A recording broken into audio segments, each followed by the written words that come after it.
എന്റെ പ്രിയപ്പെട്ട സഹോദരങ്ങളെ, നമ്മൾ വല്ലാത്തൊരവസ്ഥയിൽ മുസ്ലിം ഉമ്മത്ത് ഒറ്റപ്പെട്ടു പോവുകയാ. എവിടെയും ചോദിക്കാനും പറയാനും ആരുമില്ലാത്തൊരവസ്ഥ. വരുന്നവനും പോകുന്നവനും എല്ലാവരും നമ്മുടെ മേക്കിട്ട് കയറി പോകുന്ന ഒരു വല്ലാത്ത സാഹചര്യത്തിലൂടെയാ ഞാനും നിങ്ങളും കടന്നു പോകുന്നത്. എടോ, മുസ്ലിം എന്ന് പറഞ്ഞാൽ ഒരു കാലഘട്ടം ഉണ്ടായിരുന്നു, അഭിമാനവും ഇസ്സത്തും ഉണ്ടായിരുന്ന ഒരു കാലഘട്ടം. എൻ്റെ അയൽവാസി ഒരു മുസ്ലിമാണ്, എൻ്റെ കൂട്ടുകാരൻ ഒരു മുസ്ലിമാണ് എന്ന് പറയുന്ന ഒരു നല്ല കാലഘട്ടം നമുക്കുണ്ടായിരുന്നു.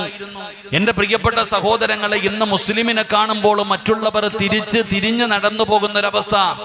അങ്ങനെ ഒരു അവസ്ഥയുണ്ടാകാനുള്ള കാരണം മുസ്ലിമാകുന്നില്ല എന്നുള്ളതാണ്. ഒരു യഥാർത്ഥ സത്യവിശ്വാസി എന്ന് പറഞ്ഞാൽ, എടോ, നമ്മൾ ആരുടെയും മുമ്പിൽ പോയിട്ട് അള്ളാഹുവിന്റെ ദീനിനെ കുറിച്ച് ദഅവത്ത് നടത്തേണ്ട കാര്യമൊന്നുമില്ല.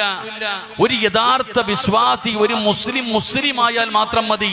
അവന്റെ സ്വഭാവ ഗുണങ്ങൾ കണ്ടുകൊണ്ട് ജീവിതത്തിലേക്ക് ജനങ്ങൾ കടന്നു വരും. ഇന്ന് മുസ്ലിമിനെ കണ്ട ജനങ്ങൾക്ക് പേടിയ, വല്ലാത്ത ഒരു ഭയം. എന്തുകൊണ്ടാ നമ്മൾ യഥാർത്ഥ മുസ്ലിം ആകുന്നില്ല? കേവലം പേര് കൊണ്ട് അല്ലെങ്കിൽ രൂപം കൊണ്ട് മാത്രം നമ്മൾ മുസ്ലിം ആകുന്നു. യഥാർത്ഥത്തിൽ മുസ്ലിം എന്ന് പറഞ്ഞാൽ ആരായിരിക്കണം? ഒരു മുസ്ലിമിന്റെ ജീവിതം എങ്ങനെയായിരിക്കണം? ഒരു മുസ്ലിമിന്റെ സ്വഭാവ ഗുണം എങ്ങനെയായിരിക്കണം?